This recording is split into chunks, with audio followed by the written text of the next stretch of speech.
घने दरख्तों और ठंडी हवा से भरा एक खूबसूरत जंगल था, जहाँ हर जानवर सुकून से रहता था। उसी जंगल में एक समझदार और नरम दिल बकरी रहती थी। उसके साथ उसके दो नन्हे बच्चे थे, मैनू और टेनू। बकरी हमेशा अपने बच्चों को सिखा, ताकत से नहीं, अक्ल और सब्र से जीत होती है।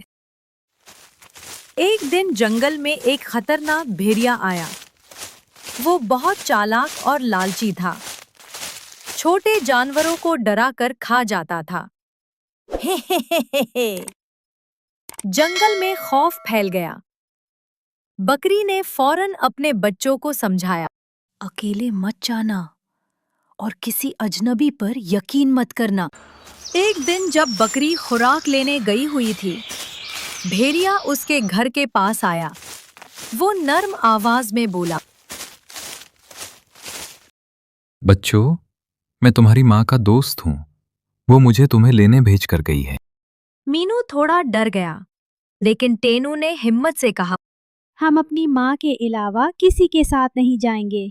भेड़िया गुस्से में आ गया, लेकिन बच्चे फौरन एक ऊंची चट्टान के पीछे छुप गए और बच गए।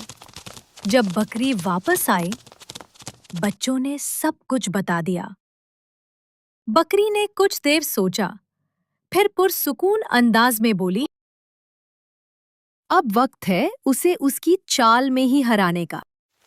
अगले दिन बकरी खुद भेड़िए के पास गई। वो आहिस्ता से बोली, तुम यहाँ ज्यादा देर नहीं रह सकते।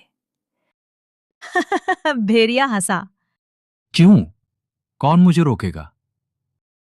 बकरी ने संजीदगी से कहा, जंगल के बादशाह शेर खान, उन्होंने हुक्म दिया है कि जो भी जानवर दूसरों को नुकसान पहुंचाएगा, उसे खत्म कर दिया जाएगा।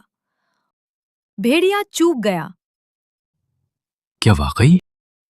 बकरी ने मजीद कहा, और उन्होंने खास तौर पर तुम्हें ढूंढने का हुक्म दिया है। ये सुनकर भेड़िया घबरा गया। उसका गुरूर टूट गया। वो धीमी आवाज में बोला, मैंने गलत किया। अब मैं क्या करूं? बकरी ने नरमी से कहा, अगर तुम वाकई बचना चाहते हो तो अपनी आदतें बदल दो। किसी को नुकसान देना छोड़ दो। भेड़िया खामोश हो गया। उसे अपनी गलतियों का एहसास होने लगा।